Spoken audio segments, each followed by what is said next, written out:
Vicki, we are near the location where 2 police officers were shot here at 73rd and MacArthur. You can see the area is still cordoned off. There are still investigators at the scene, and at this point, this is what we know. In state news, I just got off the phone with California's Department of Corrections and Rehabilitation. We were surprised to find out that they don't alert local law enforcement when a high-risk offender is released from prison. CHP tells me when they called Caltrans about this spill, there was no one in the office. A frantic and scary scene at the West Portal station Saturday afternoon after more than 40 Muni passengers seen here were violently tossed around inside these 2 light rail Muni trains.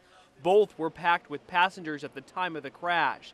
Some had to be carried off on stretchers, while others, still stunned about what happened, sat here on the curb waiting for paramedics to treat them. This crumpled metal and shattered glass on the L train shows just how terrifying and forceful the impact was for everyone on board. The L train crashed into the rear of the K train. Nancy Martin was standing on this platform where the crash happened, getting ready to board the L train, when she says she suddenly realized the L train wasn't slowing down.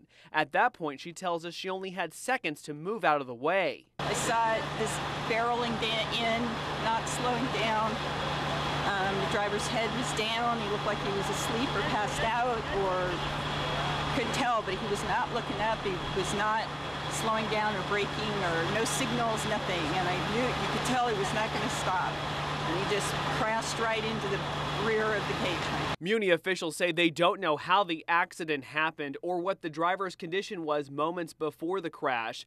They're also investigating whether the L train was speeding and if it was an auto control or being manually driven by the operator. So this is a transition point, and that's another bit of information in terms of what status the vehicles were in at the time of the accident that we should have shortly. We've never had a collision as part of the automatic train control system. There are many fail-safe braking procedures that would go into effect. In San Francisco, Reggie Kumar, KRON 4 News. This traffic backup along the 101 freeway in San Rafael could have been prevented Friday afternoon if Caltrans workers got here a lot quicker to clean up the spill. CHP says this slowdown happened after a truck carrying 50 to 70 gallons of this lubricant for wine corks spilled on 2 southbound lanes.